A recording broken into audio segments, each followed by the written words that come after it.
this lesson, I want to talk to you a little bit about songwriting. I'm going to show you the riff, the main riff, from my song Hands Without Shadows. And the way I came up with this was kind of interesting because I like to write songs all different ways, but one of the ways I write is I just put on a recorder, whether it's a digital recording, whatever recording media you use, and I just play. And then I listen back, and it's amazing. Sometimes I can come up with 50 or 60% of an entire song by just jamming. And this song, Hands Without Shadows, has a main riff in it that sounds like this. 1, 2, 1, 2.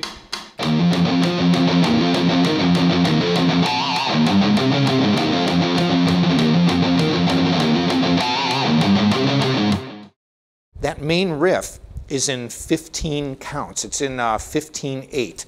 And I didn't start writing it thinking, oh, I'm going to write it in 15/8. I just heard the riff that way, and that's the way it came out. 1, 2.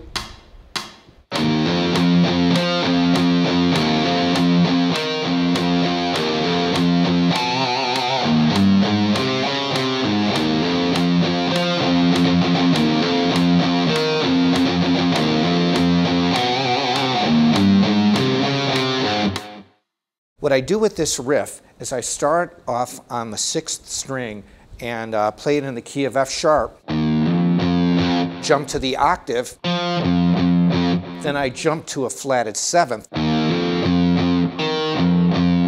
then I move to a flatted 5th. That's the first half, and then I do a kind of a question and answer, and the answer would be.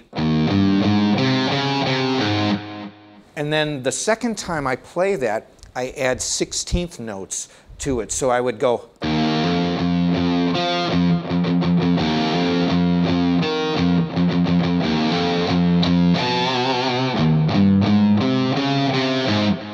I love playing in the key of F sharp minor. F sharp minor is really cool for a number of reasons. One, positioning wise on guitar, it's fantastic. You can play low, but you can use open strings, but you're not playing just in that first position. And obviously you can play it an octave higher, but you get that low E string where you can add to that and make it sound really evil and metal.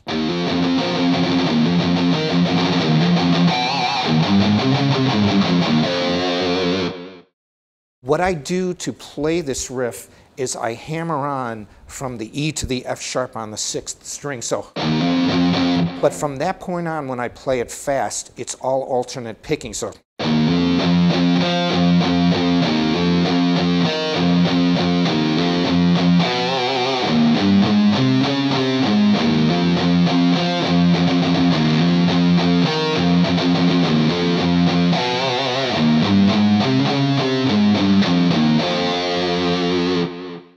When I play this riff, it's a combination of palm muting and a little bit of playing open strings. For example, when I hammer on, I really don't palm mute that, but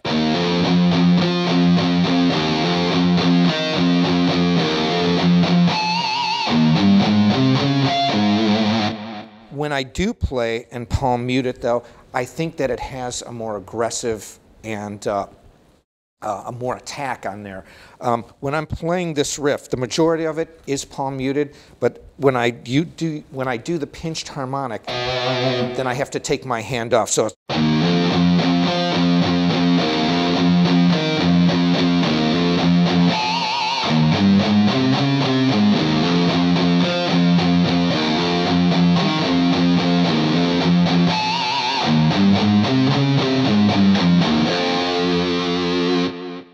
What I've learned about music over the years, especially studying music theory and studying great composers, is that my idea of writing in weird time signatures or mixed meters, or we sometimes goof around and call it math rock, is not something that I think about beforehand.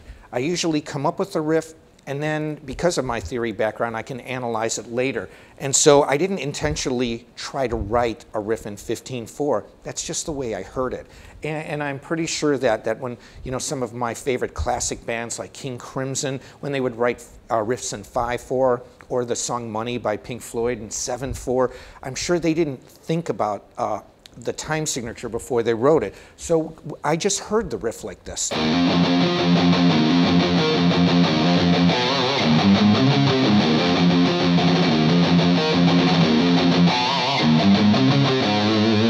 That's just the way I heard it. And then I listened back and said, well, what is that? You know, in order to teach it to a drummer, I had to, you know, figure out how to explain it to him. And so that's what I did. I write the riff first, think about the time signature afterwards. Another example of using mixed meters in songs is a song that I wrote called I Do For You, and it's on my 2X Again CD.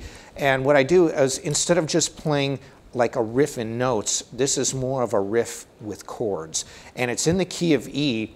It's blues-based, but it uses a lot of chromatic tones. And the main body of the riff is in 7/4, and then there's a turnaround at the end that's a total of 9 counts. So you could consider it a measure of 4/4 and a measure of 5/4. The main riff sounds like this in 7/4. 1, 2, 3, 4.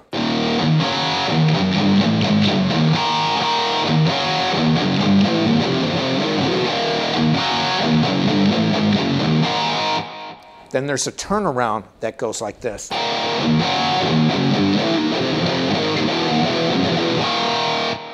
So the main riff, complete with the 7/4 section and the 9/4 section, sounds like this. 1, 2, 3, 4.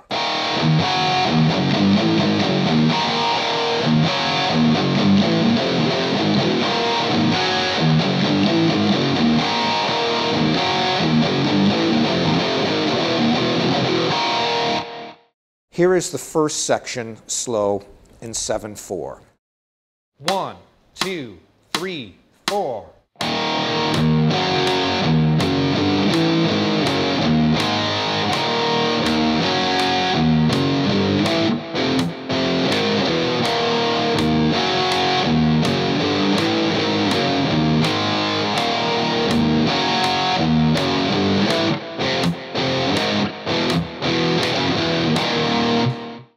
To wrap things up, what I like to do when I write songs and use mixed meters is I find that I'll come up with a riff, and then I might want to add something, maybe towards the end, or add something to the riff, or possibly take something away from it to put it in a mixed meter so it's not in 4/4. So when you're writing riffs, try and think a little bit outside the box. Say you have something that's in standard 4/4, then maybe add a little extra part to that riff to maybe change it into a mixed meter, because so many songs, so many great songs, whether they're on the radio or from bands, have that and do mixed meters in their music.